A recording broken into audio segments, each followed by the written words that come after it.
je vous prie, vous le connaissez tous et toutes, de faire un tonnerre d'applaudissements à Maître David Guillaume.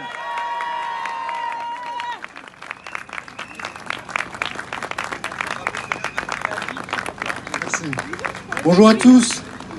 Il n'y a pas de classement officiel, hein, donc numéro 1, mais en tout cas, je pense que comme tous mes confrères, on a le plaisir de défendre les libertés fondamentales, d'autant plus lorsqu'elles deviennent facultatives. Alors, merci beaucoup de l'invitation. Je suis ravi ici d'être avec vous. Je ne vais pas faire les plaidoiries que je fais habituellement devant les tribunaux, rassurez-vous. On parlera simplement de liberté d'expression. Et ce dont j'ai envie de vous parler aujourd'hui, c'est surtout des 4 manières insidieuses dans lesquelles la liberté d'expression disparaît de plus en plus. Peut-on encore parler de liberté d'expression lorsque tout le monde est d'accord? Non. Non, clairement, lorsque tout le monde est d'accord, c'est qu'il y a un dysfonctionnement. Et effectivement, quand tout le monde est d'accord, c'est qu'on n'est plus dans un régime démocratique, c'est qu'on est dans une dictature. Merci.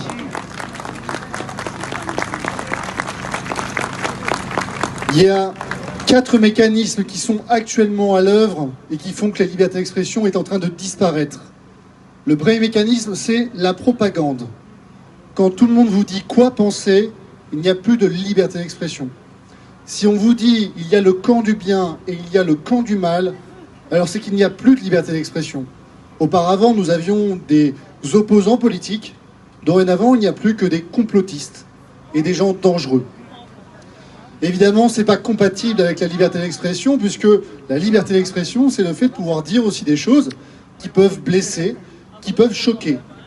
Si vous êtes contraint de dire seulement les choses qui vont dans le sens d'une doxa, alors c'est qu'il n'y a plus de liberté d'expression.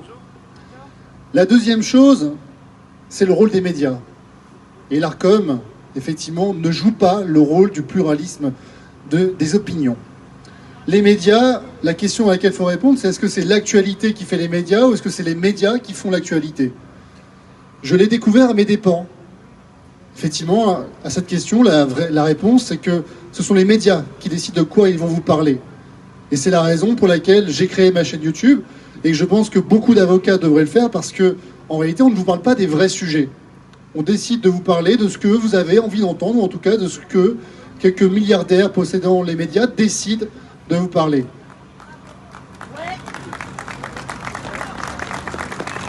Il ne peut pas y avoir de liberté d'expression si vous avez des médias qui choisissent de quoi on a le droit de parler.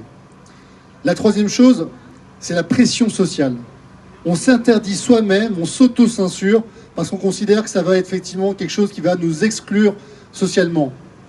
Quiconque aurait envie de parler d'un sujet d'actualité sur la crise sanitaire à un repas de famille, c'est très bien que tout le monde ne sera pas d'accord et c'est très bien qu'il risque l'ostracisation. Combien de mes confrères m'ont avoué dans les couloirs du palais soutenir ce que je défendais, mais n'ont pour autant jamais pris position de manière officielle? Combien se sont censurés parce qu'ils ne voulaient pas perdre un gros marché ou un gros client? C'est ça aussi, la restriction de la liberté d'expression. Et enfin, le quatrième moyen par lequel la liberté d'expression disparaît de plus en plus, et on y est tous soumis, ce sont les réseaux sociaux. Des entreprises privées, étrangères, qui décident de ce qui relève de la liberté d'expression ou non. François en a fait les frais, suppression de sa chaîne YouTube, suppression et ostracisation sur ses autres réseaux, et aujourd'hui, clairement, nous sommes tous en proie à ce risque.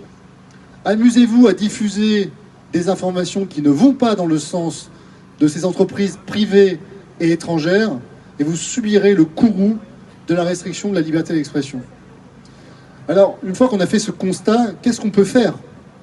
Parce que, évidemment, arriver ici avec simplement dire quelques banalités que vous connaissiez déjà, ça n'apporte rien. Alors que faire? La première chose, c'est de nommer et de désigner l'ennemi. Ces mécanismes, on les connaît tous, mais pour autant, on vient aujourd'hui de les désigner. Il est important d'en avoir conscience, parce qu'une fois qu'on a conscientisé l'ennemi, on peut le combattre. La deuxième chose, c'est d'arrêter de s'autocensurer. On a le droit de ne pas être d'accord. Être en démocratie, c'est justement quand tout le monde n'est pas d'accord.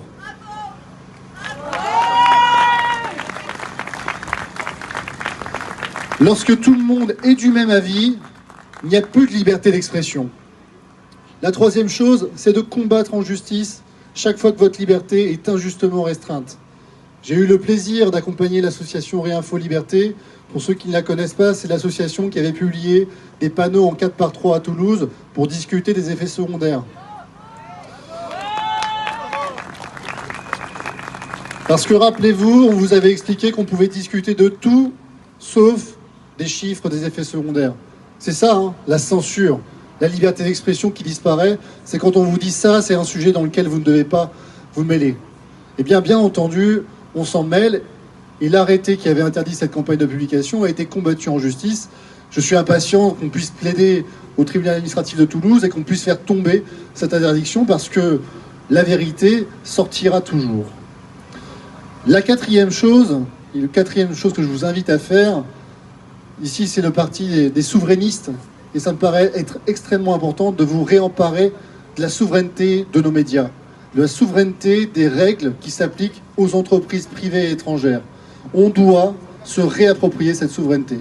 Il n'est pas normal que quelques milliardaires aient en leur possession la totalité des médias. Il n'est pas normal qu'on nous dise ce que l'on doit penser ou ce que l'on n'a pas le droit de penser.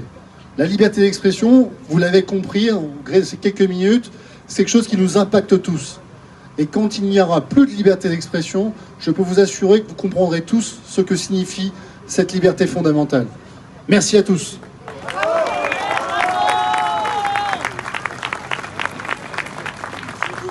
Mesdames et messieurs, un tonnerre d'applaudissements pour Maître David Guyon.